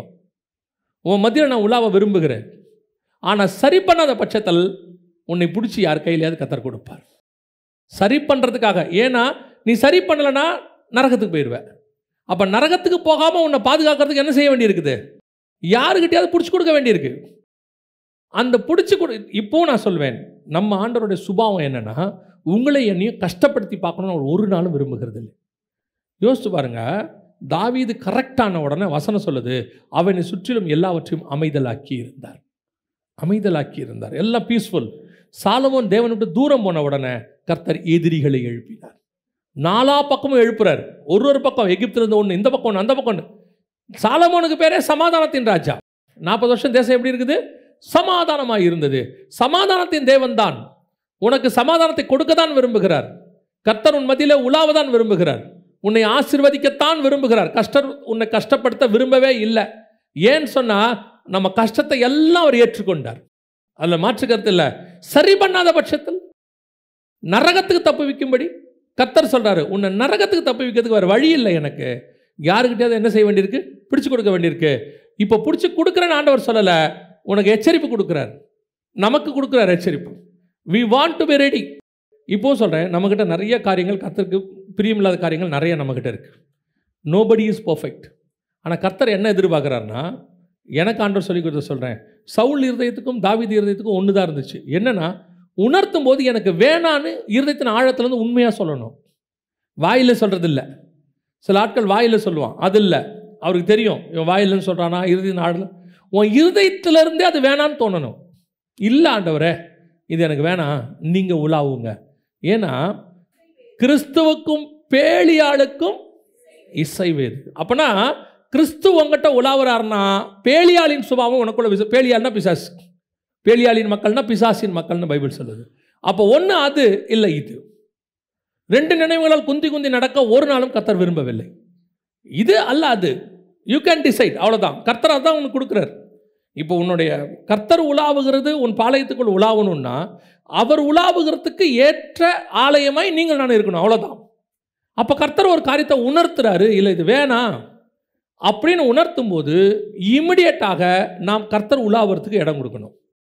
ஒன்று குறைஞ்சபட்சம் ஆதாம் போலையாவது இருக்கணும். ஆண்டவரே எனக்கு பயமாக இருக்குது அப்படின்னா கர்த்தர் என்ன பண்ணுவார்? திருப்பி சேர்க்கறதுக்கு ஒரு வழி சொல்லுவார். அதுதான் தாவீது மாதிரி திருப்பி சேர்க்கறதுக்கு வழி சொல்லுவார். ஆனால் ரெண்டாவது இருக்கிறதுலே மோசமானது சவுல் மாதிரி. என்ன தப்பு? நான் பண்ணுறதுல என்ன தப்பு? நான் மாடை வச்சுக்கிட்டேன். அவன் கேட்குறான், சாமுவேல் தப்பா சரியாங்கிறது இங்கே முக்கியமே இல்லை, கீழ்ப்படுதல் இருக்கா இல்லையாங்கிறது தான் முக்கியம். கர்த்தர் ஒரு காரியத்தை சொல்லும் போது உன் பார்வைக்கு சரி தப்பு என்பது வேறு, கர்த்தர் பார்வைக்கு சரி தப்பு என்பது வேறு. இல்லை நான் இஸ்ரவேல் ஜனங்க மாதிரி தேவனையும் வச்சுப்பேன், நான் இங்கே கண்ணுக்குட்டியும் வச்சுப்பேன்னா வசனம் சொல்லுது கிறிஸ்துவுக்கும் பேலியாளுக்கும் சம்பந்தம் வேறு. கண்ணுக்குட்டி இருக்கிற இடத்துல கர்த்தர் இருக்க மாட்டார், தூரம் போயிடுவார். ஒன்று கண்ணுக்குட்டியை தூக்கு, இல்லையா கண்ணுக்குட்டி நான் வச்சுப்பேன். சில ஆட்கள் இருக்கான், டிவியும் இருக்கும் சினிமாவும் இருக்கும், நான் இருப்பேன், ஆண்டவரும் இருக்கணும். டிவி பார்க்கும்போது சினிமா பாட்டும் பார்த்துப்பேன், குடும்ப ஜெபத்தில் தேவனுடைய பாட்டையும் பாடிப்பேன். திஸ் ஆர் திஸ் அது ஒத்துக்க முடியாது. ஒன்று அதில் போனால் அதில், அதனால தான் ஆண்டவர் சொல்கிறார், ஒன்று அனலாயிரு இல்லை குளிராயிரு. ரெண்டில் ஏதாவது ஒன்று இருந்தால் தான் உன்னை காப்பாற்ற முடியும். நல்லா சூடாக இருந்துச்சுன்னா உடம்பு ஜுரம் அடிக்குதுன்னு கூப்பிட்டு போகலாம். நல்லா குளிர்ச்சுன்னா ஐயோ ஏதோ வந்துருச்சுன்னு போட்டு கம்பளியை போட்டு மூடலாம். சில ஆட்கள் சொல்லுவாங்க உள்ளுக்குள்ளே ஒரு மாறு இருப்பான், தொட்டு பார்த்தா நமக்கு ஒன்றுமே தெரியாது. நமக்கு தெரியாது, நம்ம அவங்க ஏதோ பொய் சொல்கிறாங்கன்னு நினைப்போம். உள்ளுக்குள்ளே இருக்குது. அப்போ வெளியே அந்த சிம்டம்னு ஒன்று தெரியணும்ல, அதைத்தான் கர்த்தர் உங்கள்கிட்ட எதிர்பார்க்குறார். இன்றைக்கி கர்த்தர் உன்னை தூக்கி எடுக்க விரும்புகிறார். அதை விட முக்கியம், கர்த்தர் நம் மத்தியிலே உலாவ விரும்புகிறார். கர்த்தர் இன்னும் ஒரு சான்ஸ் நமக்கு கொடுக்குறார். எனக்கு கொடுக்குறார், நான் சொல்கிறேன், நமக்கு கொடுக்குறார். கர்த்தர் இன்னும் ஒரு சான்ஸ் கொடுக்குறார். நம் மத்தியில் கர்த்தர் மீண்டுமாக உலாவ விரும்புகிறார். அல்லேலூயா. மேலே எழுந்திரிப்போமா தேவ சமூகத்தில். ஆபிரகாம் கம்யூனியன் எடுத்த பிறகு சொன்னான் சோதோம் ராஜாவை பார்த்து, ஒன்று கம்யூனியன் இல்லைன்னா சோதோம் ராஜாவுடைய ஆசீர்வாதம். எதில் கை வைக்க போகிறான்? இன்றைக்கி ஒரு தீர்மானம். ஆண்டவரே, இனி நீர் என்னுடைய பாளையத்தில் உலாவிக்கிட்டே இருக்கணும். ஆண்டவரே, நான் ஆதாம் மாதிரி ஓடி ஒளிகிற வாழ்க்கை வாழ வேண்டாம். இஸ்ரவேல் ஜனங்க மாதிரி மனசாட்சியில் சூடுண்டவர்களாக நான் மாற வேண்டாம். ஆண்டவரே, என்னுடைய இருதயம் கல்லர் கோகையாக இருக்க வேண்டாம். நான் உங்களோடு கூட சஞ்சரிக்க விரும்புகிறேன் ஆண்டவரே. உம்மோடு கூட நடக்க விரும்புகிறேன் ஆண்டவரே. ஒப்பு கொடுப்போமா தேவ சமூகத்தில். கர்த்தர் நம்மோடு கூட உலாவ விரும்புகிறார். உன்னோடு கூட பேச விரும்புகிறார், வெளிப்படுத்த விரும்புகிறார். உன்னை எடுத்து உன் தரிசனத்தில் பயன்படுத்த விரும்புகிறார். உனக்கு அவர் மேல் வைத்திருக்கிறதான திட்டம் பெரியது. உனக்கு வச்சிருக்கிற ஆசீர்வாதம் பெரியது.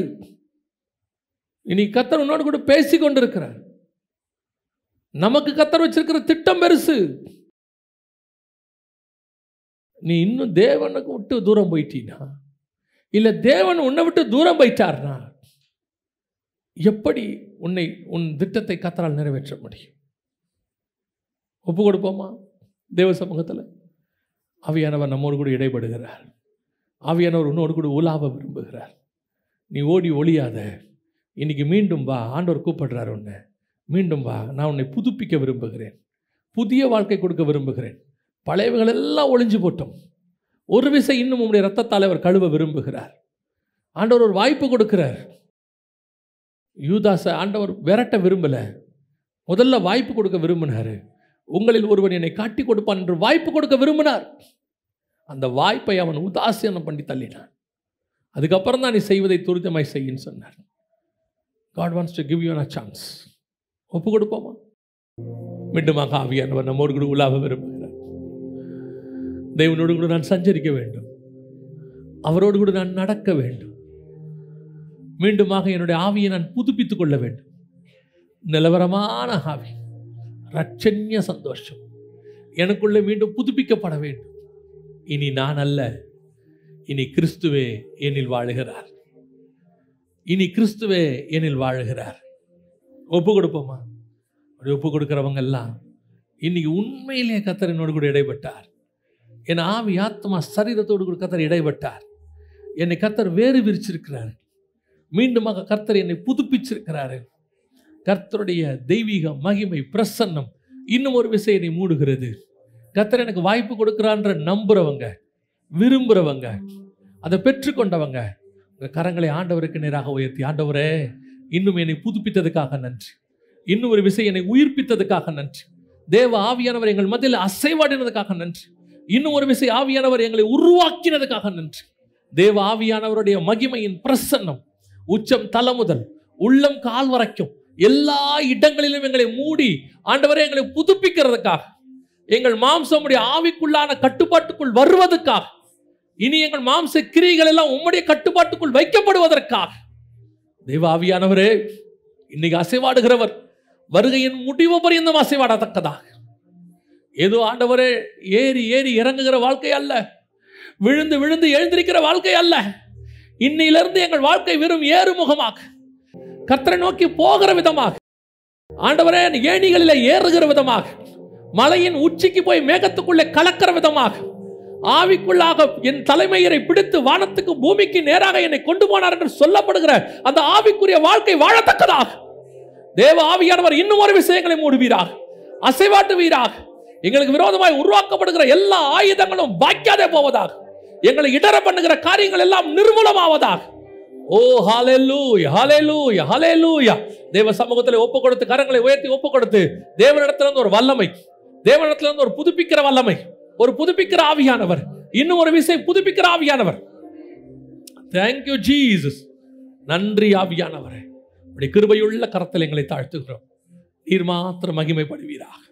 எங்கள் ஆண்டவர் மூலம் இந்த வல்லமையை, இந்த புதுப்பிக்கிற மகிமையை, பரிசுத்த ஆவியினுடைய இன்னும் ஒரு விசை 2 மடங்கு ஆசீர்வாதத்தை இயேசு கிறிஸ்துவின் நாமத்தில் நாங்கள் சுதந்திரத்துக் கொள்ளுகிறோம்.